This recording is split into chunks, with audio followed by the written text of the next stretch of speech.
Hi everyone, welcome to Medi precision.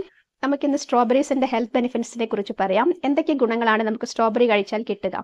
സ്ട്രോബെറിയിൽ ധാരാളമായിട്ട് anti oxidants ഉണ്ട്, പ്രത്യേകിച്ചും ആന്തോസയാനിൻസ്, എലാജിക് ആസിഡ് തുടങ്ങിയവ. ഇവ ഹാർട്ട് ഹെൽത്ത് ഇംപ്രൂവ് ചെയ്യുവാനും അതുപോലെ തന്നെ ബ്രെയിനിൻ്റെ കോഗ്നിറ്റീവ് ഡിക്ലൈൻ തടയാനും സഹായിക്കും. അതായത് ബ്രെയിനിൽ ഓർമ്മശക്തി കുറയുക, ചിന്താശക്തിയിൽ ബാധിക്കുന്ന തരത്തിൽ പ്രശ്നങ്ങൾ ഉണ്ടാവുക, അൽഷേമേഴ്സ് പോലുള്ള രോഗങ്ങൾ തടയുവാൻ സഹായിക്കുന്നുണ്ട് സ്ട്രോബെറി. കാരണം അതിലെ ആൻറ്റി ഓക്സിഡൻസ് വളരെയധികം ഇഫക്റ്റീവാണ്, ഫ്രീ റാഡിക്കൽസിനെ തടയും.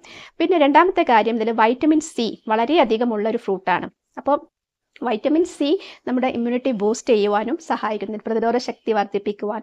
അതുപോലെ നമുക്ക് സ്കിൻ ഹെൽത്ത് ഇംപ്രൂവ് ചെയ്യാൻ വൈറ്റമിൻ സി സഹായിക്കുന്നു. സ്കിൻ കൊളാജൻ ബൂസ്റ്റ് ചെയ്യാൻ, സ്കിന്നിൽ കൊളാജൻ ഉണ്ടെങ്കിൽ നമ്മുടെ സ്കിന്നിന് സ്ട്രെങ്ത് ഉണ്ടാവുകയുള്ളൂ. അതായത് സ്കിൻ സാഗ് ചെയ്യാതെ ടോൺഡായിട്ട് നല്ല വൃത്തിയായിട്ട് ഇരിക്കുകയുള്ളൂ. അപ്പം അതിന് വൈറ്റമിൻ സി വളരെ ഇമ്പോർട്ടൻ്റ് ആണ്. അപ്പോൾ വൈറ്റമിൻ സി ഉള്ള സ്ട്രോബെറീസ് കഴിക്കുന്നത് ഇതിനെ സഹായിക്കും. പിന്നെ ഇതിൽ വൈറ്റമിൻ B1, B6, B2 ഒക്കെ ഉണ്ട്. അത് ബ്രെയിൻ ഹെൽത്തിനും മെറ്റബോളിസത്തിനും ഒക്കെ സഹായിക്കുന്നുണ്ട്.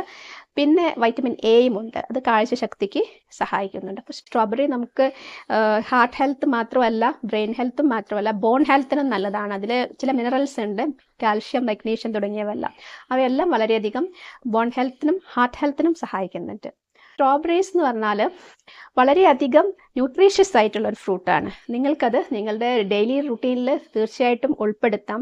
പിന്നെ ഇത് കഴിക്കുമ്പോൾ ശ്രദ്ധിക്കേണ്ട, അലർജി ഉള്ളവർ വളരെ സൂക്ഷിച്ച് മാത്രം സ്ട്രോബെറി കഴിക്കുക. അത് കഴിച്ചു കഴിഞ്ഞാൽ അലർജി ഉണ്ടാവുന്ന ഉറപ്പുണ്ടെങ്കിൽ കഴിക്കാതിരിക്കുക തന്നെയാണ് നല്ലത്.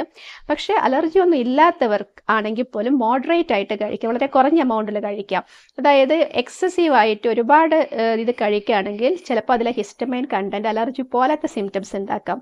ശരിക്കുമുള്ള അലർജി വളരെ ലൈഫ് ത്രെറ്റനിങ് ആണ്, ഒരു എമർജൻസി അവസ്ഥയാണ്. ഇതിനെ സ്ട്രോബെറി അനാഫിലാക്സിസ് എന്നാണ് പറയുക. അപ്പം നമ്മളൊക്കെ വളരെ ഗുണമുള്ള ഫ്രൂട്ടാണെങ്കിലും അലർജി ഉള്ള ആൾക്കാരാണെങ്കിൽ സ്ട്രോബെറി കഴിക്കരുത്. അപ്പോൾ ഇത്രയൊക്കെയാണ് അതിനെക്കുറിച്ച് പറയാനുള്ളത്. Stay tune with Medi precision.